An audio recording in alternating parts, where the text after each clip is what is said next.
It is 3 o'clock on October 23rd, 2024. I will now call to order the Diversion Authority Land Management Committee to order. Could we get a roll call of our members, please? Mrs. Sherling. Here. Mr. Stamnis. Here. Ms. Derrick. Mr. Campbell. Here. Mr. Borboom. Here. Mr. Hendrickson. Here. Mr. Gust. Mr. Gust. Mr. Breitling. Ms. Majo. Here. Ms. Turnberg. Mr. Zimmerman. Here. Quorum is present. Thank you. Welcome, everyone, and a special welcome to our newest member, Jake Gust, who is representing the Cass County Joint Water Resource District. Welcome, Jake. You have had an opportunity to review the minutes of the previous meeting of July 24th. Are there any corrections or additions or a motion to approve? I'll offer a motion to approve the minutes as presented in the packet. Thank you, Commissioner. Is there a second? Second. Thank you. It's been moved and seconded. All those in favor say aye. Aye. Opposed, same sign. And the order of agenda is in front of you. Are there any additions to the agenda? Or a motion to approve? Move to approve. Second. Moved and seconded. All those in favor say aye. Aye. Aye. And the agenda is approved. Item number 4, the RIMP loan update. Jody, you want to take that for us? I will. So in your packet, we thought since there's been so much discussion recently about the RIMP program that maybe we would do just a quick review for people who are not quite as familiar with the program and an update where we're at with the program. For those of you who are not here when the program was created, the project recognized that there could be some additional support needed to help with the rural farmsteads and businesses to help them relocate. The Uniform Relocation Act does provide for relocation payments for selected displaced properties. However, those are primarily residential properties, and it's not really structured for farmsteads and those rural businesses. So this half of this board member, including Commissioner Sherling, and I know Eric over here, helped devise this program some years ago just to help supplement some of the funding that would be available for those relocations. Some of the goals that were in place is we wanted to ensure that the farmsteads that were here had the opportunity to remain local. Part of that is the economic vitality of those farmsteads. We recognize that rebuilding a farmstead is a big lift. It's a heavy endeavor, both from a time standpoint, but also from a financial standpoint. And so being able to ensure that they're able to relocate and they have the support necessary to do that was important to us. There are a couple of things that the farmsteads and businesses need to have. They need to operate a business, a farm, or a nonprofit from the displaced site to be eligible for RIMP. So when property owners are interested in the RIMP program, we do require that they provide us with necessary documentation to essentially prove that they do have a business on site. That business has to be performed rurally, meaning they can't just easily relocate it into Fargo. And then they also have to prove to us that any structures that are out on site are used for the business purposes. This is a loan, and so the owners of the displaced farms are required to spend the RIMP payments on the reestablishment of their operations. So we don't give them $1 million and they're buying a house down in Arizona and spending, the remainder of it and building a barn here. All of it has to be built here. Those funds are put in an escrow, and we go through a fairly laborious process of ensuring that all the funds that are spent on the RIMP loan program are spent on eligible expenses. Then after 5 years, that loan is forgiven at 20% a year for the following 5 years. Again, we have a pretty lengthy 27-step process that we go through. So when we come in and we present a RIMP loan to either the Cass County Joint or the MCC JPA, in the background, we've gone through a pretty heavy process. One of the first ones that I already noted would be that pre-approval process, because we don't want our team engaging working on something that the board is going to determine to be ineligible. It's actually one of the rare times that we'll bring someone forward with what I would call a negative recommendation or a recommendation to not approve something, so that we do have that backing of the board. So if we can talk to the property owners and let them know that they're not eligible, sometimes they'll step back, but sometimes we do have to bring that to the board, and then the respective boards do take that under consideration. Once that is done, then we have our team members, our land agents, engaging with the property owners to make sure we're capturing everything. And so Ken Helvey's back here trying to avoid stepping up to the microphone, but we're not going to let him do that today. And he's one of the land agents that's been assigned quite a few of these complex relocations. And then Ole Olafson, who's with HDR, is the one that helps us create those RIMP reports. And those RIMP reports are a little over 20 pages typically. And there's a lot of work, there's a lot of bids, there's a lot of communications with those property owners to get that in place. And of course, you know, it funnels back and forth through legal and as a part of our comprehensive settlement. So a lot of work goes into these. We typically say it takes us at least 2 months to produce a RIMP report. And again, we don't want to be engaging parties in anything that we don't think that they'd be eligible for. And then the replacement site has to be constructed within a couple of counties. So on the North Dakota side, that's going to be the Cass, Richland, Barnes, or Trail counties. And then on the Minnesota side, it's the Clay, Wilkin, Becker, and Norman counties. So just by kind of numbers alone, the overall budget that the board has authorized us to expend is $20 million. To date, we have a little over $12.3 million that we have said is eligible or has been spent, meaning it's in a RIMP report, it's in the closing documents, and everybody's agreed that this is what they're eligible for. Doesn't mean they have to spend the full amount, but they do have to give us notification that they wouldn't be spending any more before we pulled those funds out of escrow and then kind of put it back into our budget. We have offered just under $3 million in loans, meaning the boards have already determined that they're eligible for the loan, but we have not settled with those particular farmsteads or businesses, so those have not been signed on the dotted line, meaning those funds have not been placed in an escrow account. We do have about 3.5 in estimated loans where we haven't done a pre-approval and we haven't authorized the loan yet. That leaves us with just over $1 million left in this budget. Eric and I meet bi-weekly on this. I think that's how regular that is. Those bi-weekly meetings, though, we run through, you know, what withdrawals have occurred in the past 2 weeks and how much funding is remaining in that. So we do keep a pretty close eye on this, and we do watch which ones have closed out, which ones are just starting, and then also making sure that we have all the necessary paperwork documented in our system. So just for your awareness, if you can follow my cursor a little bit here, if you look like this green dot here, that actually happens to be Mr. Westby. Mr. Westby has relocated where you can kind of see this point right here. So just on the other side of SE2B, he has a storage business and his personal residence. So he was able to do a land exchange with us so he could relocate his business fairly close to where his current business is. He is currently in the process of making that relocation, so that hasn't been completed yet. This purple dots right here, these are the Savajos. They were right in the middle of the Camel Hump. They've actually relocated right here, right off the Cheyenne River. And so if you can kind of trace all the dots, like this purple one, that's the yellow, this is the Richard Farm, and they've relocated a little bit probably further away than most of our property owners. But you can see, you know, everywhere where we've authorized a RIMP out of the upstream mitigation area, and then where they are relocating to outside of the UMA. These are our specific farm sites, so I'm going to have Ken come up and we're going to talk through these. He can give a little bit more detail on this. Again, Ken Helvey is with SRF, and he's one of our land agents that's been assigned all of these that you'll see here today. Again, we're not going to go through all of them, but you can kind of see some of how these structures are being rebuilt and the significance of rebuilding some of these farmsteads. All right, thanks. I didn't know I was speaking, so I'll just have to, I don't have any prepared remarks. So in front of you is, as Jody said earlier, one of my roles is to implement this program with the different farmsteads.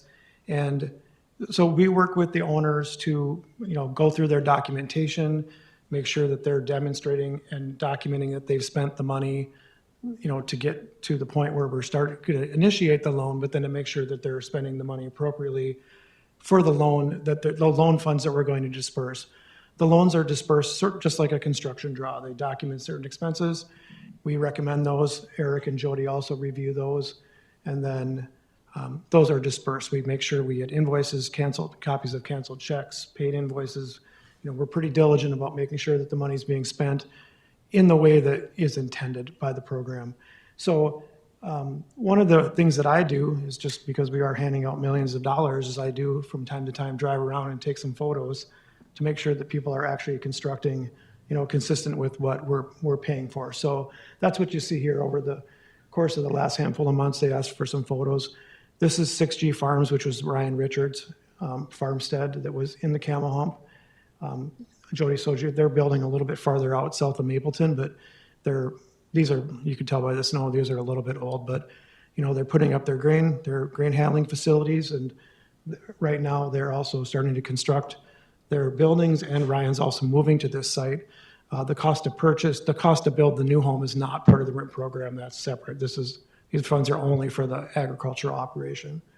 So that's just obviously some grain handling. This is, that kind of got mislabeled. The big building is actually Brett Odegaard's. The big building on the upper left, Brett Odegaard is kind of in the south part of the property. He owned some land basically directly to the west of the property that he was already on, and he constructed his facility there. It's a fairly large building. You can tell by the vehicles the scale of that property. He had multiple buildings at his old location, and he consolidated into one pretty large building. The other pictures are of the Nipsteads. They were their farmstead was very close to Brett's. They owned some property just south of Highway 46 in Richland County, and they're building on their own land there. I will say, from an agricultural standpoint, largely folks have moved to other land that they already owned. Savage O's, Nipsteads, Odegaards, Richards, those kind of the four big farm operations. They've all moved to land that they previously owned, that they were already farming. So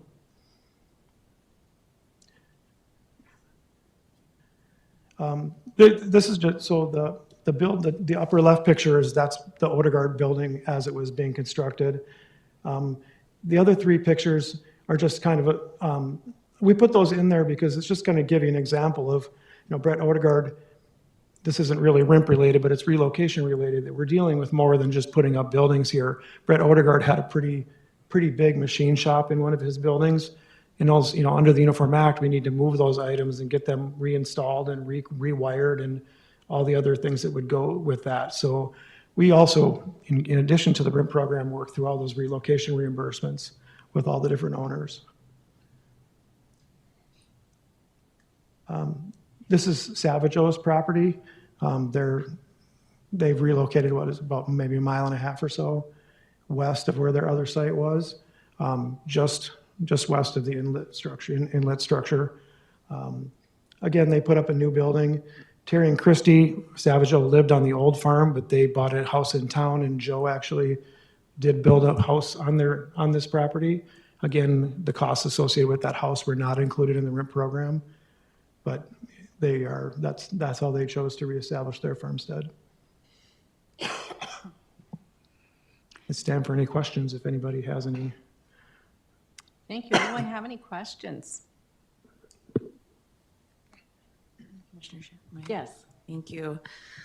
Not a comment, or not a question, rather a comment. I know that over time we've had vast discussions about how the RIMP program would work and what the intention of it is, and so much of the history of Cass and Clay counties revolve around its agriculture integrity. And so thank you for the presentation today, because it really is good for us to see how these dollars have been used to continue legacies of family farms and generational farms and even new farms. And then I am a little struck too to look at the amount of buildings and implements and companies that all are part of the Red River Valley that are also benefiting from the work as well.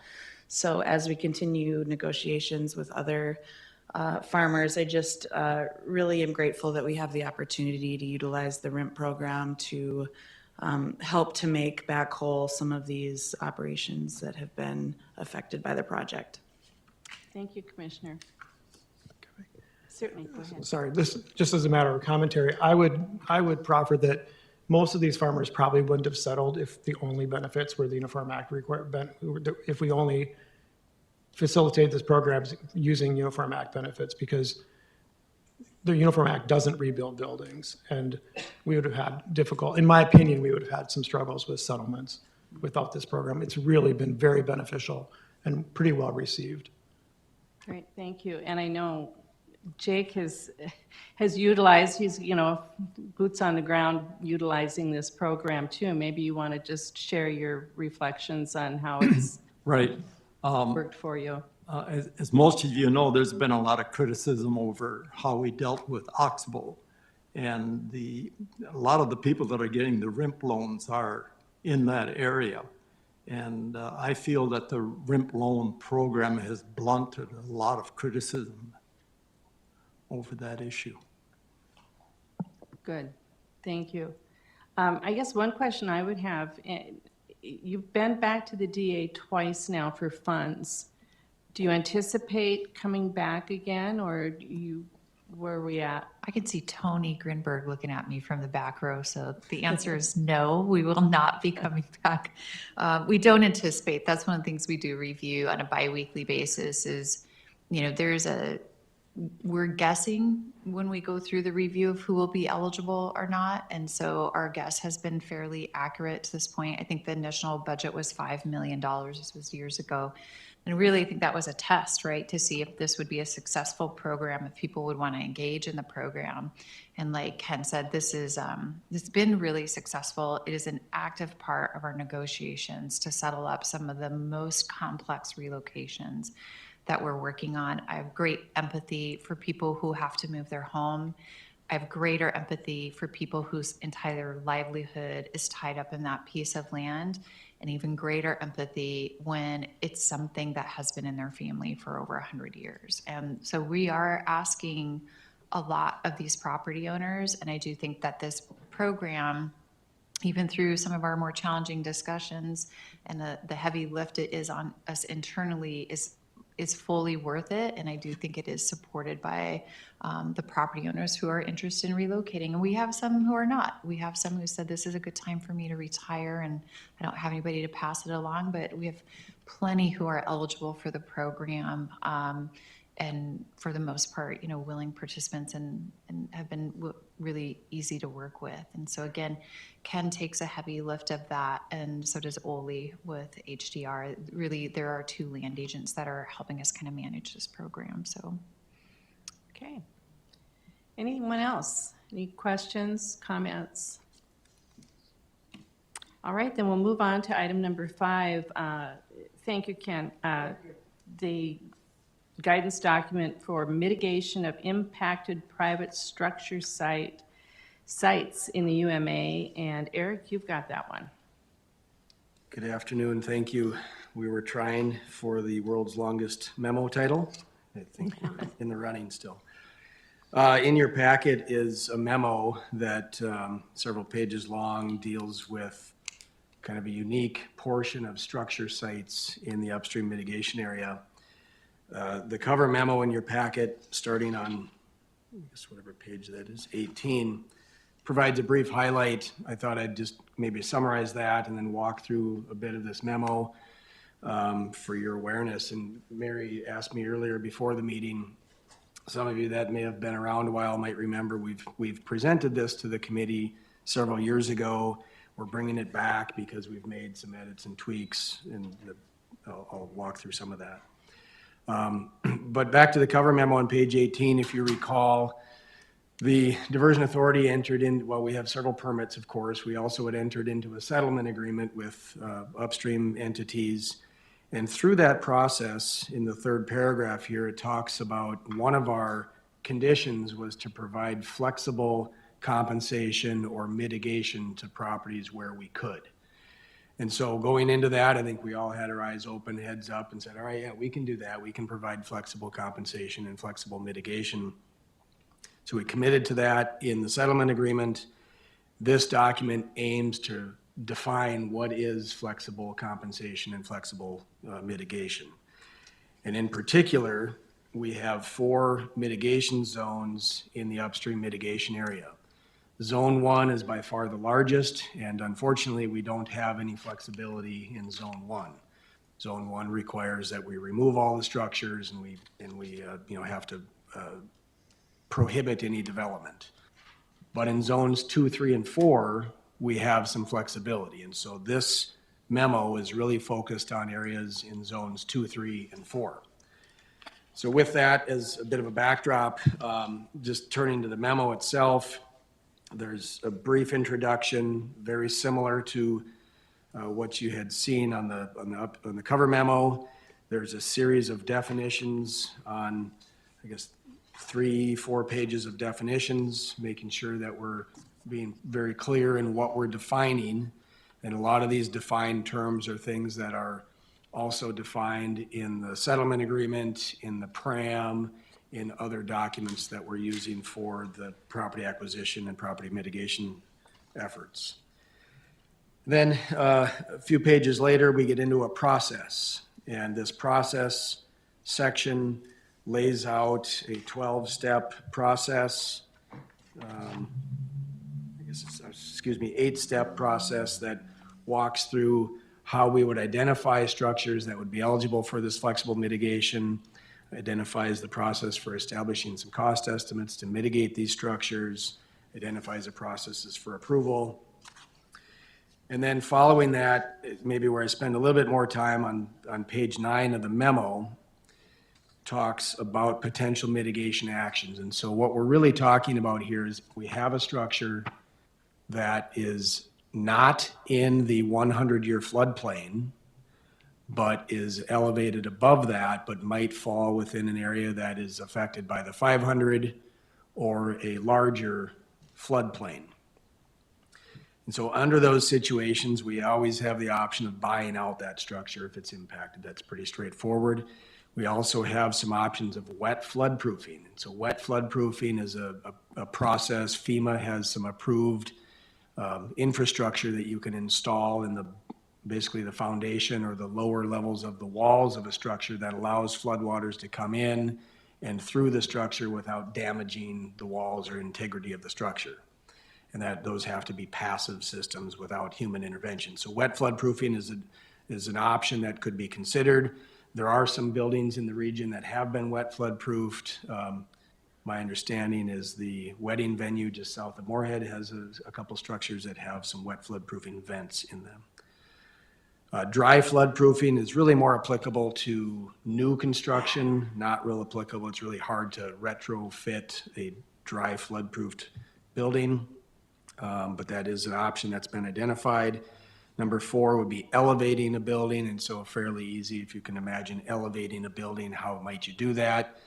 Some criteria in here to explain elevating. Number 5 then is talking about levies. And so we've had quite a bit of discussion about levies. And in particular, we're not talking about accredited or FEMA certified levies. These would be uncertified, non-accredited earthen levies that would provide protection for those structures that are above the 100-year floodplain, but may be impacted from a 500 or PMF level. And so the memo explains what design criteria would be used for those situations. And then number 6 is relocation. So if you've got a shed or an outbuilding of sorts that's in a lower area, perhaps relocating it to a dry spot on the site would be a mitigation solution. And so this memo identifies, the next few pages just identify the sites that have been identified as being eligible or having structures that would qualify for these procedures in this memo. A few other details laid throughout there. So that provides kind of a backdrop of what's in the memo, and maybe you're asking, well, why did we bring this back forward? The original version of this did include consideration of some cemeteries. We knew we had a few cemeteries that were impacted. And those have really been addressed. We have separate MOUs with all of the cemeteries. And the mitigation for the cemeteries has been handled via that MOU process. And so removed out of this memo, and it's been clearer in here that we're really dealing with private structures. So structures that are held by private parties, not publicly or cemetery-type structures. And so with that, we had a couple rounds of additional review of this. It's been routed through a technical team, through the management team, legal reviews. Jody, myself have been involved in reviewing all this document. And we're at a point now where, frankly, we wanted to bring it back for review of this board, this committee. I think we're hoping that the DA board will also review this. We're now dealing with a number of property owners that are in these areas. And we expect that some of this site mitigation work will become more common in our discussions, and we're thinking it will be in our benefit to have the sort of committee's review and the board approval of this document as we step forward. One last thing I would mention, Jody just pulled up a version of some of the sharpest committee members sitting around the table here weighed in and noticed that there was a missing link. The language that's highlighted is not in the version that you've seen in the memo, but that language is in the PRAM, and it is in our actual flowage easement document. And so it was an oversight on our part, so we've put it in the memo. It's in the definitions section, and so wanted to draw that to your attention. With that, that was a lot of words. Happy to take any comments or questions you have. Otherwise, I think we're looking for a recommendation from this committee to approve this to the DA board tomorrow. Questions for Eric? Any questions for Eric? I know this was a big conversation when we were first getting our arms around how the mitigation was going to work. And there was a lot of conversation with landowners that this might be something that they would want to pursue. But I think as time has gone on, that interest has kind of waned. But it really is a good solution, especially for folks that are in the fringe areas, and they don't really need to pack it in, but they can just move a couple things around and still be successful. So, Commissioner Campbell. Yeah, now that those properties have been identified that might be able to have some of those work done within those zones, how have we incorporated that mitigation into our lands budget? Yes, so it kind of breezed through a bit of the process, but we've been preparing what we call a mitigation matrix. And so that matrix identifies the various options that would be eligible for any given structure on any given site. That matrix gets reviewed, gets presented to the appraiser, and then the appraiser has been using that mitigation matrix in their appraisal report to make sure that our offer to those property owners includes the compensation for either buying out or relocating a certain building. And so from a budget standpoint, this has all been included in our analysis previously. And maybe I would just add a comment to Mary's mention earlier. We do have, you can see the list of sort of eligible sites. One of those properties happens to be in Minnesota, and they have gone through and elevated a building that's in compliance. We've been out there and verified the elevations. And so I think that was an example where this document was helpful. And I anticipate there may be a few more as we go, but not all of these structures will want this type of solution. We're hoping that some of them will as we inch forward. Thank you. Any other questions? Or a motion to approve this recommendation to the diversion board? Move to approve. Thank you. Dr. Zimmerman, is there a second? Second. Thank you. Is there any further discussion? Any further discussion? Roll call vote, please. Mrs. Charlene? Yes. Mr. Stannis? Yes. Ms. Derrick? Yes. Mr. Campbell? Yes. Mr. Borboom? Yes. Mr. Hendrickson? Yes. Mr. Gust? Yes. Mr. Brightling? Yes. Ms. Majo? Yes. Mr. Zimmerman? Yes. That is everyone. Thank you. Okay, let's move on to item number 6, OIN 108, 1080Y and OIN 1926, sale of excess land recommendation. Jody. Yes, so in your packet, I'm going to go through both of these because we could probably take the same motion. The first one is OIN 1080. This is just a small parcel. It's a sliver right along SE2B. This property owner to the east, so on the dry sign, actually owned all of this and wanted to sell that whole parcel when we got the final design drawings for SE2B. What we didn't need with this sliver kind of outlined in yellow.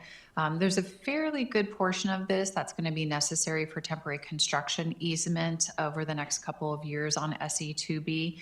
And so we did take that in consideration when recommending a sale price. We are estimating this to be about $6,700 an acre. That does have the flowage easement over it. Again, there's a pretty good chunk of this that's going to be tied up in the TCE for the next couple of years. So the overall sale price of this, boy, I already forgot, Eric. Did I put that on there? So it's just $53,000 for that, just under 8 acres. Questions? Okay, go ahead. The next one is OIN 1926. This is a little bit of a different parcel. It's 11.95 acres. We are recommending a sale price at $5,500 per acre, so a total of $65,700.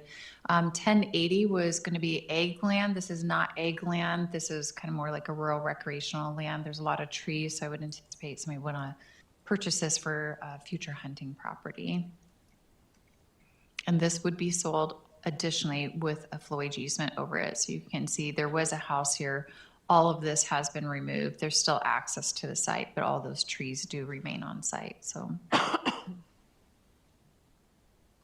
Any questions for Jody on that parcel? Is there a motion to approve this?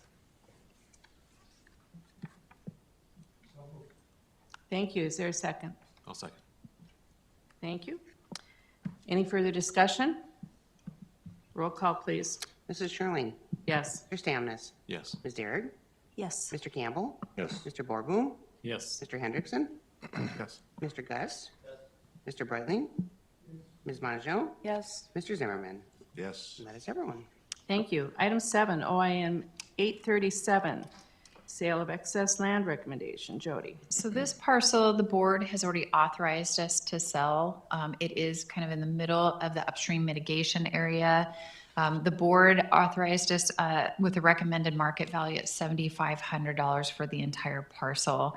We've gone through the entire excess lands policy, this one and the next agenda item. And on this particular one, we offered it to the member entities, then we went ahead and offered it to the previous property owner, then the neighboring property owners, and then it goes out for public sale. At this point for public sale, what we'll be utilizing is our website, and then Amy, who's back here, if you haven't met her yet, has been helping me push these forward on all of our social media platforms, including my own LinkedIn, trying to, kind of engage property owners who might be interested in it. We didn't get any interest in it at the $7,500, but we did have a property or a private individual come forward and ask if he could purchase it for $4,500. He actually is the neighboring property owner on this, but isn't willing to pay the full price of $7,500. I am recommending this sale because each year we are paying just under $1,800 to mow and weed the property. And so we'll chew through that $4,500 that he's offering us pretty fast. And of course, there's a lot of staff time because we do have staff go down there every other week, not being used as a dump site. So I'm making the recommendation that we sell this at the $4,500. So at what point do you engage an auctioneer? You know, I have been working to engage our auctioneer and we're playing a bit of phone tag. There are some of our larger parcels are the ones I'd be a little bit more concerned about.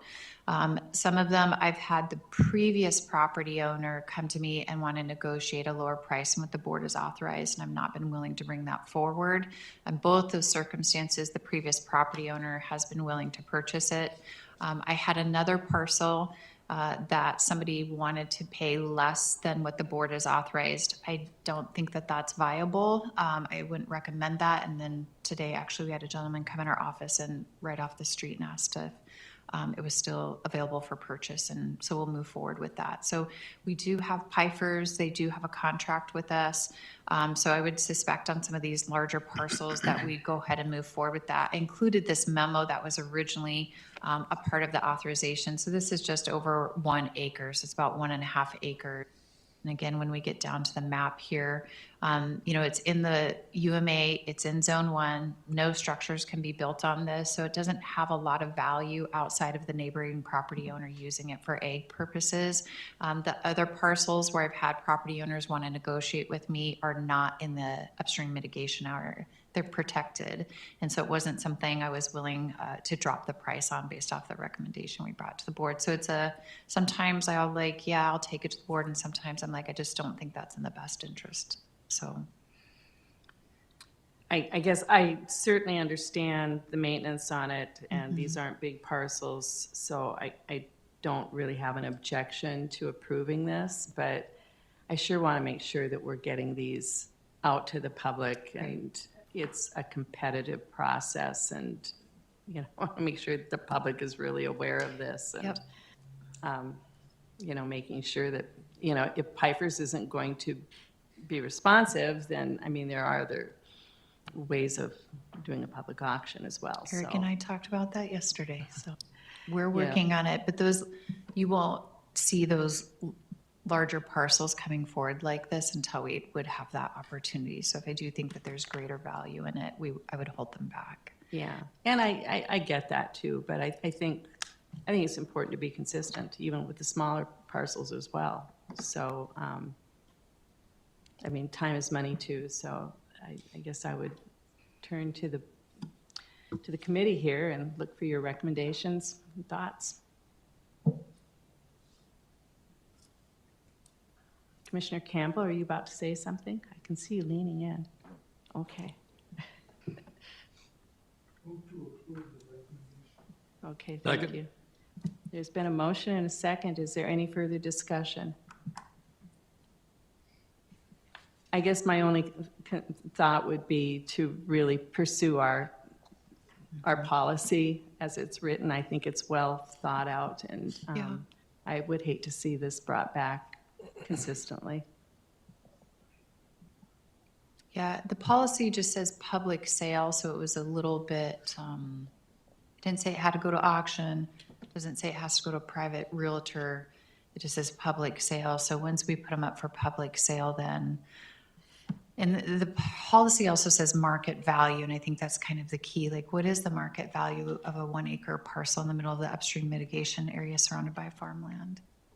And when Eric and I talk through these, and we tend to talk through before we bring the initial recommendation to you, what is the value of that? If it's tillable acreage and it's a significant, we've had some private sales out there that help us kind of gauge that. For us on this one, then I think, looking back at it, the market's not demanding a 1 acre parcel at the original price that we brought forward and recommended to you. So just to kind of mitigate the ongoing maintenance of this. But again, those larger parcels would have to go out for a public auction through an auction house. And I don't think that we would be willing to negotiate down on whatever we brought forward to the board. And if we were having to purchase this property, I guarantee it would be not this price. Probably not. Any other discussion? Roll call, please. Mrs. Sherling? Yes. Mr. Stamnis? Ms. Derrick? Yes. Mr. Campbell? Yes. Mr. Borboom? Yes. Mr. Hendrickson? Yes. Mr. Gust? Yes. Mr. Breitling? Yes. Ms. Maggio? Yes. Mr. Zimmerman? Yes. That is everyone. Thank you. Item 8, OIN 2185, sale of excess land recommendation. So this is very similar to the previous one. It's actually in the neighborhood of the previous one. It's just south of that property. This is 2185. The previous property is just up here to the north. So they're in pretty similar distance with each other. Again, we went through the full excess lands policy. We had put this out on the street at the proposed price of $10,500. We did not get a response on this one. It is a little larger than the last parcel. It's sitting at 2.44 acres.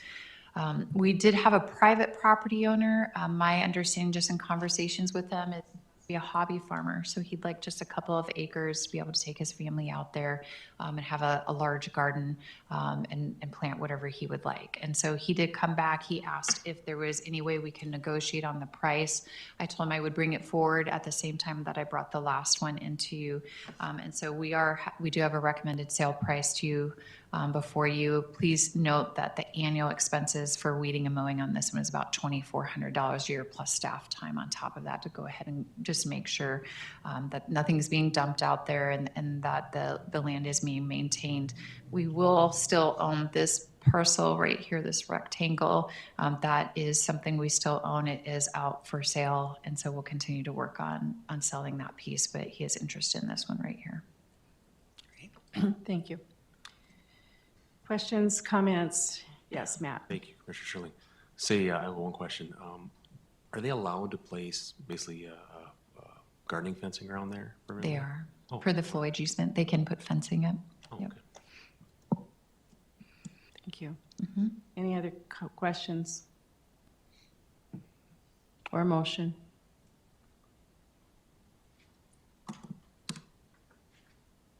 I would move to approve. Thank you, Matt. Is there I'll a second. Thank you, Brenda. Moved and seconded. Is there any further discussion? Any further discussion? Roll call, please. Mrs. Shirley? Yes. Mr. Stamnes? Yes. Ms. Derrick? Yes. Mr. Campbell? Yes. Mr. Borboom? Yes. Mr. Hendrickson? Yes. Mr. Gust? Yes. Mr. Brightling? Yes. Ms. Mongeau? Yes. Mr. Zimmerman? Yes. And that is everyone. Motion carries. Thank you. Item number 9, other business. Well, Eric and I do have a little other business to take up with you, Commissioner Shirley. Okay. So we anticipate this might be your last Lands Committee meeting. So we did want to acknowledge that today and say thank you. I know you and Eric have spent about a decade together on this project, so I haven't been with you quite as long, but I do appreciate all your work and your tenacity and passion for the project and the land and everything that you've done. I know it's not been easy. I know there's probably scars and maybe a little PTSD from some of your public meetings in the past. But it certainly has gotten us where we're at today, where we're building a project. And so Eric and his team worked really hard on something for you. So we have a little gift to present to you today. So do you remember back then when we had only acquired a few Oh, little chunks of land? Back in 2018, and then can you imagine how much progress we've made in all the land we've bought now? Oh, that's So we present you with a then and now version of our land status report. Okay, so you should have a picture of me before. Like the President of the United States. We thought like, about that. Oh, well, thank you very much. This has been certainly the most interesting project, challenge that I have worked with, I think, in my life. And I couldn't do it without all of you. And I really appreciate everyone here at the table and all the work that has gone in. And, it hasn't been easy, but we've all been, working towards the same goal of permanent flood protection and treating the landowners as respectfully as we possibly, and fairly as we possibly could. And that's taken a big effort of all of you here and the staff as well. So kudos to you all. Thank you so much. you. I will miss you all too. I'm sure. Yes. Thank you. Thank you. Is there any other business? Madam Chair, Yes. may I be heard?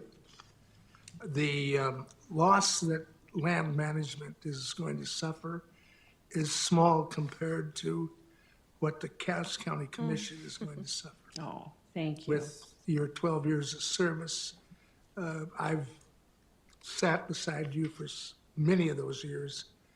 And I've depended upon your comments and choice for oftentimes on votes that are somewhat controversial. Thank you for being a part of this, and thank you for the county service. Well, thank you, Commissioner. I truly appreciate that. And I just want to reiterate again, too, that, Jake has been with me. In fact, when I first ran for office, Jake was the first guy that called me and said, if you want to put your sign in my yard, you can. So I didn't know where his yard was, and I don't know how much drive-by traffic I got off that sign, but Jake has really worked hard on this project too, and the Cheyenne diversion before that. So, I really appreciate that. And Commissioner Breitling, you sit in on all of those joint board meetings. I know you do because I sit in on them as well. And a lot of work goes in on those joint board meetings. I've never sat in on a Minnesota one, but I'm sure you guys are working hard over there too. So anyway, yeah, I'm going to miss you all. Thank you. Next board meeting. One other thing, Cass County is the only county in North Dakota that has term limits.